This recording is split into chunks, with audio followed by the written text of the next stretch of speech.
bien-aimés dans le Seigneur, je vous salue dans le nom précieux de notre Seigneur Jésus. Mais avant toute chose, nous voulons d'abord prier et recommander ce moment entre les mains du Seigneur.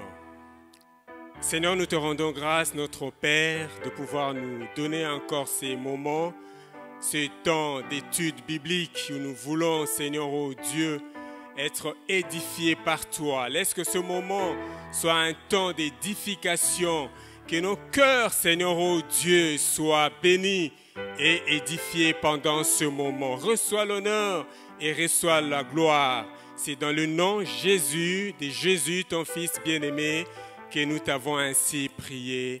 Amen. Est-ce que nous pouvons dire Amen? Que Dieu soit béni.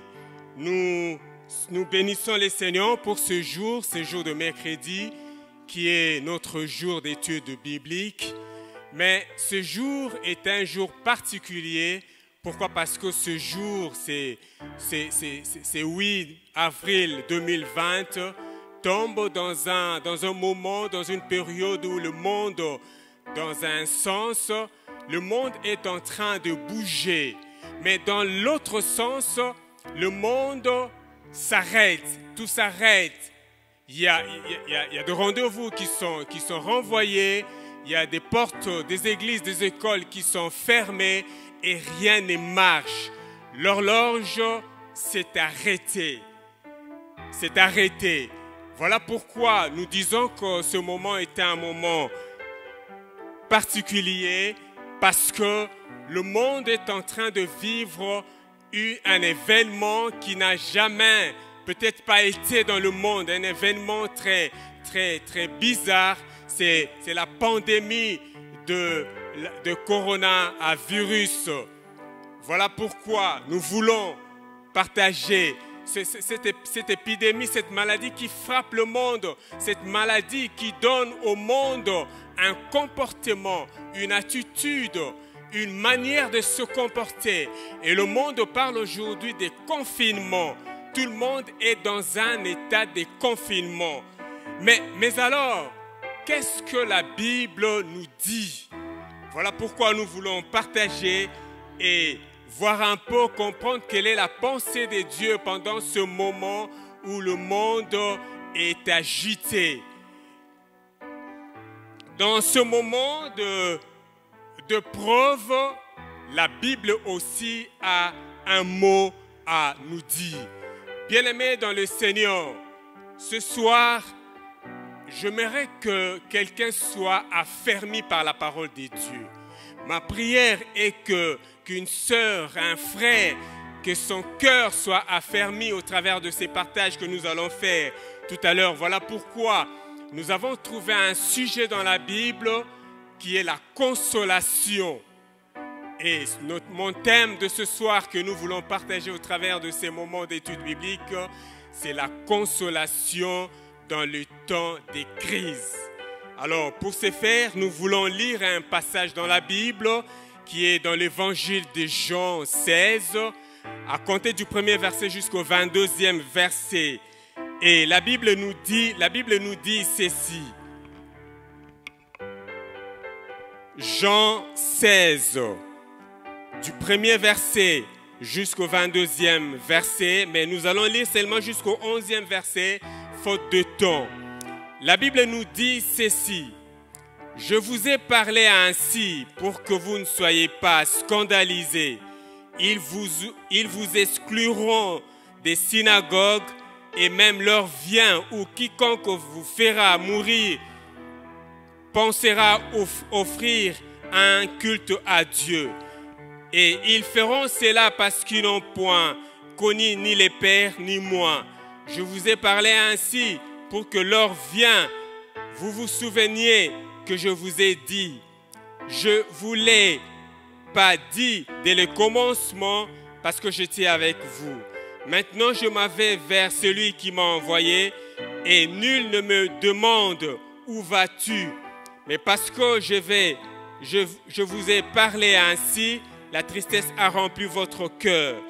Cependant, je vous l'ai dit la vérité. Il est avantageux pour que je parte car si je ne pars pas, le consolateur ne viendra pas vers vous. Mais si je m'en vais, je vous l'enverrai. Et quand il sera venu, il convaincra le monde de péché, de justice et de jugement. De péché parce qu'il ne croit pas en moi, de justice parce que je vais vers le Père et que vous ne me verrez plus. De jugement parce que le prince de ce monde est déjà jugé. Amen. Ce passage que nous venons de lire, nous devons savoir que, bien-aimés dans le Seigneur, la Bible est le seul livre dans le monde qui parle des événements passés, des événements présents et des événements futurs. La Bible annonce et prédit en avance des événements qui pourront même arriver dans la suite du temps. Dans le passage que nous venons de lire, Jésus nous révèle que les portes des églises seront fermées et les chrétiens seront exclus de leur temple. L'heure vient où le monde sans Christ fera mourir des humains pour offrir un culte à Satan, le Dieu de ce monde. Mais dans ces sacrifices humains, il y a aussi de chrétiens qui perdent leur vie.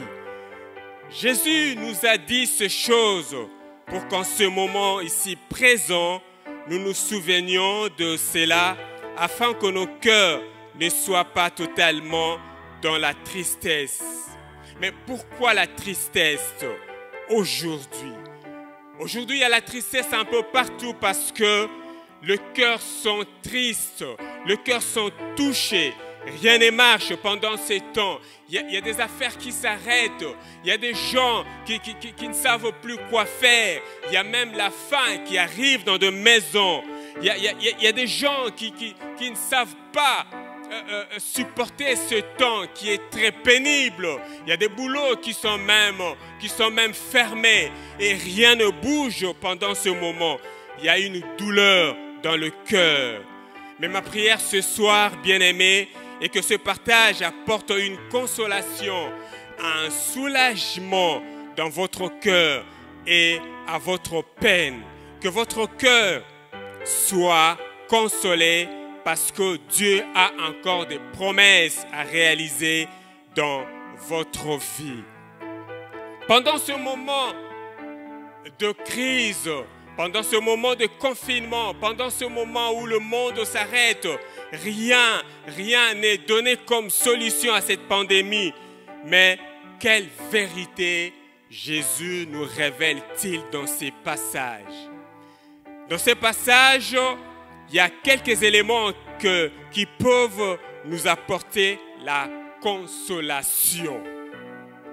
Eh bien, je trouvais dans ces passages, il y a 3 choses que j'appelle les avantages. Ce sont des avantages qui peuvent nous aider, qui peuvent nous apporter la solution, la consolation pendant ces temps de crise.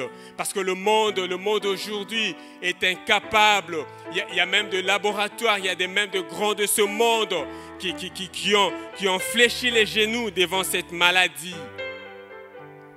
Mais la Bible, au travers de cette méditation, de cette étude biblique, nous propose trois choses ou 3 avantages que nous chrétiens que nous avons, que nous devons avoir et pendant ces temps de crise.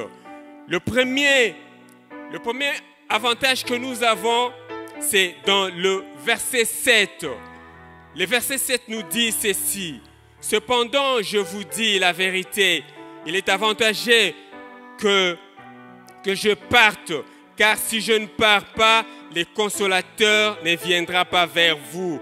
Mais si je m'en vais, je vous l'enverrai. Bien-aimés dans le Seigneur, nous chrétiens, l'avantage que nous avons en tant que chrétiens, et surtout pendant ces temps de crise, nous avons le Saint-Esprit dans nos cœurs. Nous devons savoir que nous avons le Saint-Esprit dans nos cœurs. Et pendant ces temps de crise, nous devons comprendre que le Saint-Esprit est là pour consoler nos âmes. Le Saint-Esprit est notre consolateur. Le Saint-Esprit est la seule personne qui peut nous comprendre et comprendre parfaitement ce que nous ressentons dans nos cœurs. Et c'est à quel moment nous avons besoin de la consolation. Le Saint-Esprit, c'est l'ami fidèle. Il est notre défenseur. Dans les dures épreuves de notre vie, bien-aimés, le Saint-Esprit est capable de nous donner la force de tenir le coup et de poursuivre notre marche, notre route.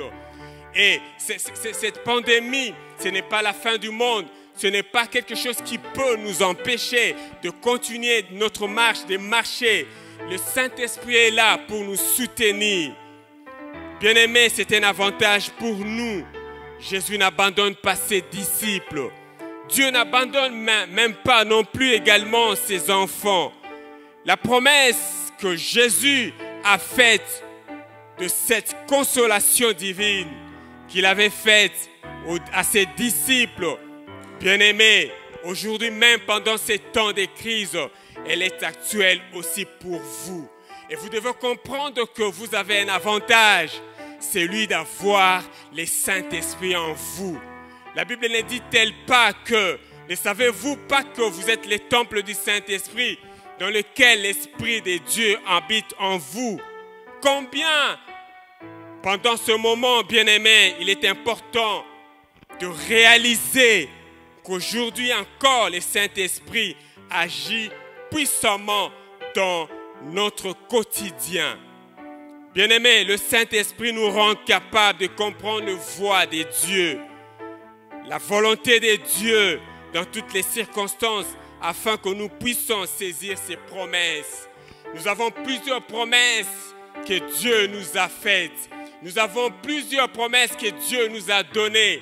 Et ce n'est pas la maladie, ni la mort, ni la calamité, ni les souffrances présentes qui peuvent nous arrêter ou arrêter les promesses de Dieu dans nos vies. Frères, le Saint-Esprit dans nos cœurs, c'est Jésus qui est proche de nous pour nous consoler. Du reste, le Saint-Esprit dans nos vies glorifie Jésus dans nos cœurs. Voilà pourquoi, bien-aimés, ce soir, je veux vous inviter à faire du Saint-Esprit votre ami. Seigneur, frère bien-aimé, vous devez vous confier au Saint-Esprit.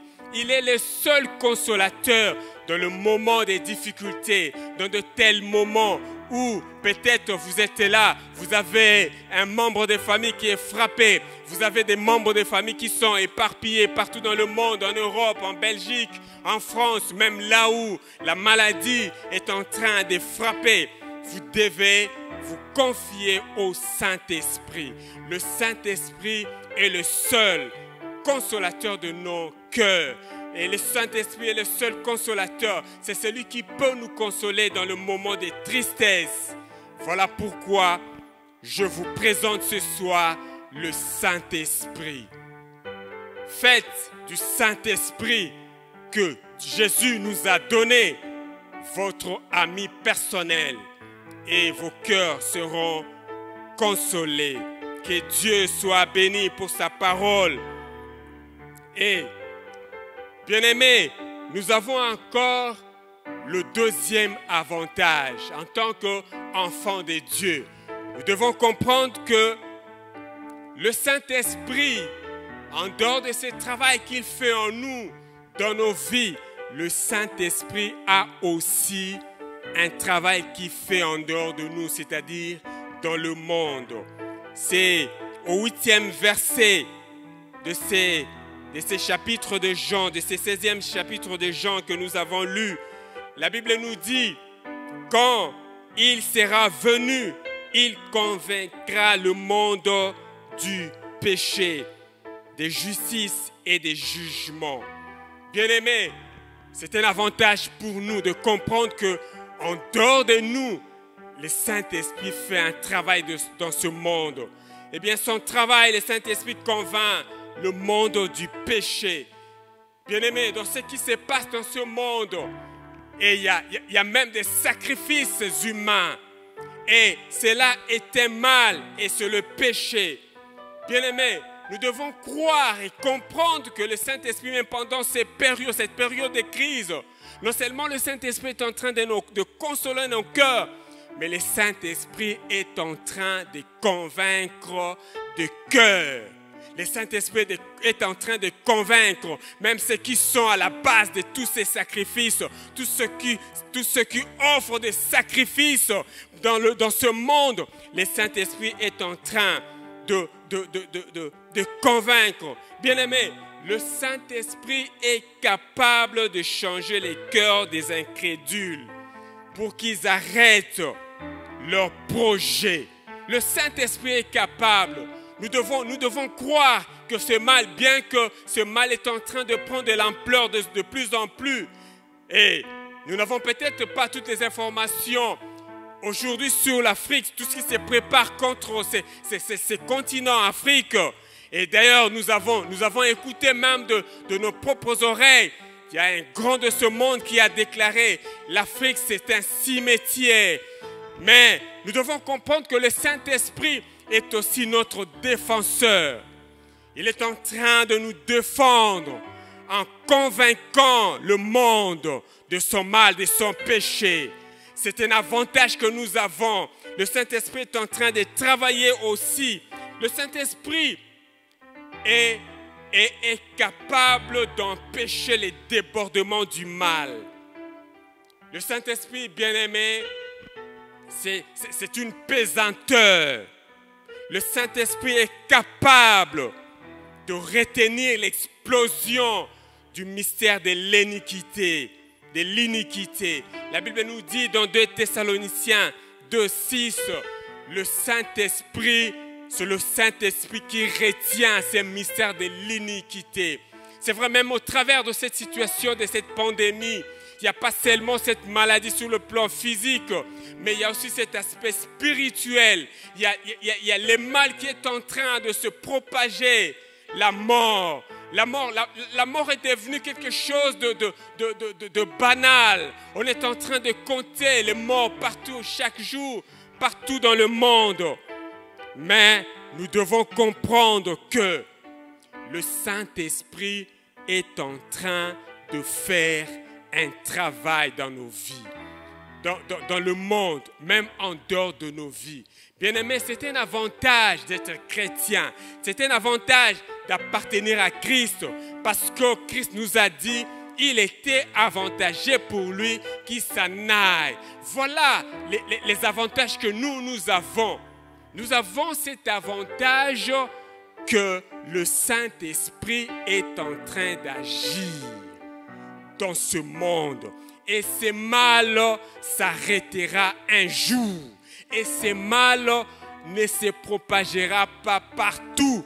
Et les chrétiens seront protégés aussi de ce mal. Amen. Que Dieu soit béni. Est-ce que nous pouvons dire Amen? Bien-aimés dans le Seigneur, ça c'est un avantage. Nous devons comprendre également dans ce que le Saint-Esprit fait en dehors de nous. Ce travail de conviction. Le Saint-Esprit confond aussi tous ceux qui prophétisent le mal contre les chrétiens. C'est vrai, aujourd'hui, les chrétiens sont devenus un peu bizarres parce qu'il y a des moqueries un peu partout. Il y a des gens qui se moquent des chrétiens, qui se disent les églises sont fermées. Mais qu'est-ce que ces gens-là vont faire? Il y a eu comme une sorte de complot. Mais je dois vous dire que non seulement le Saint-Esprit convainc le monde du mal, mais le Saint-Esprit également est en train de juger ce monde. Le Saint-Esprit est en train de juger le monde. Même ceux qui sont à la base de ce malheur, le Saint-Esprit est en train de les juger. Ils ont déjà leur justice. Il y a même des gens, aujourd'hui, même de grands de ce monde qui commencent à dire, nous sommes limités. Allons et tournons nos regards vers le ciel, cherchant à demander les secours qui viendra du ciel. C'est déjà la justice de Dieu. Les gens commencent maintenant à se tourner vers Dieu. Les gens commencent à chercher un secours venant du ciel. Bien-aimés dans le Seigneur, c'est un avantage pour nous. Voilà pourquoi, bien-aimés dans le Seigneur, pendant cette étude biblique, je veux vous dire que vous avez un avantage pour vous. Vous devez avoir la consolation. Que ces choses soient pour vous une consolation. Parce que même si ces mal arrivent, même si cette pandémie touche tous les coins du monde, vous avez un avantage. Pourquoi? Parce que le Saint-Esprit est en train de travailler dans ce monde. Le Saint-Esprit est en train de freiner ce mal. Et même dans notre pays, le Saint-Esprit est en train de travailler. Et nous verrons sa main. Et sa main freinera cette propagation. Et son peuple sera protégé. Voilà pourquoi ce soir nous vous disons, bien-aimés, vous que nous écoutez, que vous ayez cette consolation. Que vous mettiez dans vos cœurs que vous avez un avantage. C'est-à-dire d'avoir le Saint-Esprit. Le Saint-Esprit dans ce monde, non seulement il vous console, mais il est en train de faire un travail dans ce monde. Et ce mal sera arrêté dans le nom puissant de Jésus. Bien-aimés dans le Seigneur, cela est notre consolation. Le Saint-Esprit est notre consolateur. Le Saint-Esprit est notre défenseur. Il y a le troisième avantage. Le troisième avantage que nous avons trouvé dans cette méditation, dans cette étude biblique, dans le verset 20 et jusqu'au verset 22. La Bible nous dit ceci. En vérité, je vous l'ai dit, vous pleurerez et vous lamenterez, et le monde se réjouira. Vous serez dans la tristesse, mais votre tristesse sera changée en joie. La femme, lorsqu'elle enfante, a de la tristesse parce que son heure est venue, et quand elle a donné le jour à l'enfant, elle ne se souvient plus de sa douleur à cause de la joie de ce qu'un homme soit venu au monde. Vous donc aussi, vous avez maintenant de la tristesse. Votre cœur se réjouira et nul ne vous ôtera votre joie. Bien-aimés, le troisième avantage que nous avons, bien-aimés, dans cette méditation, nous devons comprendre que c'est vrai, cette pandémie, cette maladie qui frappe le monde est une douleur, est une tristesse. Mais ce que nous devons comprendre, cette douleur est une douleur courte. Elle est passagère, cette douleur. Et la Bible la compare dans cette méditation que nous venons de faire. La Bible la compare à la douleur de l'enfantement d'une mère. Lorsque une mère est dans cette douleur, elle est triste, elle est dans la douleur, elle est dans la peine, elle est triste. Il y a la tristesse qui envahit son corps, son cœur. Parce que son heure est venue. Mais quand elle donnera naissance à un enfant, cette mère ne se souviendra plus de sa douleur à cause de la joie, parce qu'un enfant est venu dans le monde. Bien-aimés dans le Seigneur, cette douleur dans laquelle vous vous trouvez maintenant, je vous dis que cette douleur, elle est courte. Vos affaires ne marchent plus. Vous êtes dans la tristesse. Peut-être vous avez une peur, une sorte de peur dans la douleur dans le cœur parce que vous êtes à la maison. Vous ne savez plus aller au travail. Et vous êtes incertain. Vous n'êtes même pas certain que vous allez reprendre votre boulot, votre travail. Mais je vous dis, bien-aimés dans le Seigneur, que cette douleur, elle est courte et elle est passagère. Aujourd'hui, le monde se réjouit. Vous êtes dans la tristesse.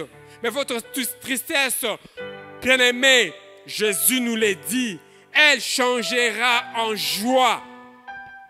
Cette douleur changera en joie. Et je veux vous dire, même comme selon Jésus, en vérité, je vous l'ai dit, vous plairez maintenant, vous vous lamentez, mais votre tristesse changera en joie. Je veux vous dire, bien-aimés, votre délivrance est proche. Si nous respectons le jour des sabbats, selon ces passages de Ésaïe 58, 13, ce moment de confinement, si nous respectons ce moment de confinement, en respectant tous les préceptes, tout ce qu'on nous dit de faire, bien-aimés, notre joie augmentera. Bien-aimés dans le Seigneur, ce moment, c'est un moment très propice. C'est un moment aussi favorable pour vous. Ce confinement, c'est pour vous aider à vous rapprocher encore davantage de Dieu. Ces moments, comme la Bible nous dit, quand vous priez, allez dans votre chambre. C'est un moment où vous devez vous tourner dans votre chambre et prier, chercher Dieu. Frère, ce moment, c'est un moment que vous devez augmenter, capitaliser pour augmenter votre sommeil spirituel, vos moments de prière, vos moments spirituels. Voilà pourquoi, bien-aimés, le sujet ou l'objectif de mon exhortation, de cette étude biblique de ce soir, c'était pour vous affermir, pour vous dire, vous êtes heureux. Et ce moment est un moment, Seigneur, bien que c'est un moment de tristesse, mais vous êtes avantagés parce que le Saint-Esprit est là dans vos cœurs, parce que le Saint-Esprit est en train de faire un travail, parce que cette tristesse est un moment court. Et voilà pourquoi je vous invite, pendant ce moment, nous voulons prier et recommander nos cœurs entre les mains du Seigneur. Si nous pouvons, là où nous sommes, peut-être dans vos salons, vous êtes peut-être dans votre chambre, je veux que vous priez avec moi. Baissez vos cœurs et tournez vos cœurs vers Dieu. Et si vos cœurs sont touchés, sont attristés, dites au Seigneur, Seigneur, j'ai besoin de ta consolation. Seigneur, viens à mon aide, Saint-Esprit, console mon cœur. Soki mon pepe mabe, nako tala seyo, nako simba kaka, kombo na yo Yesu, na elikia nanga, nako zwelonga, na kombo na Kristu. O soki mo pepe mabe, nako tala seyo, nako simba kaka, kombo na yo Yesu, na elikia nanga, nako zwelonga, na kombo na Christu mokonji. Seigneur, telle est notre prière. Dans ce moment où le monde bouge, d'un côté les scientifiques, les hommes de la science cherchent la solution pour arrêter cette pandémie, Seigneur. Mais nous nous tournons vers toi, ô Dieu, toi qui es notre consolateur. Tu vois nos cœurs qui sont attristés. Seigneur, il y a nos affaires qui sont arrêtées. Il y a nos projets, Seigneur, qui sont abandonnés. Nous savons quoi faire, oh Dieu. Mais tu viens de nous dire que nous avons des avantages pendant ces moments de crise. Parce que le Saint-Esprit est là. Tu nous as donné le Saint-Esprit. Le Saint-Esprit est dans nos cœurs. Le Saint-Esprit nous console. Et le Saint-Esprit défend notre cause. À cause du Saint-Esprit, nous croyons que ce mal, cette douleur s'arrêtera. Et notre joie sera comblée. Notre joie sera parfaite. Et nos cœurs seront consolés. C'est, cher Saint-Esprit, nous te prions de saisir, de consoler un cœur ici présent ce soir, là où il est. Bien-aimé, ma prière est que tu ouvres ton cœur au Seigneur afin que le Saint-Esprit touche ton cœur, afin que la consolation du Seigneur soit ton partage. Reçois la consolation du Seigneur. Que ton cœur soit consolé maintenant ce soir. Seigneur, c'est dans le nom de Jésus, ton Fils, que nous t'avons ainsi prié et nous disons gloire et louange à toi, Seigneur Jésus. Amen.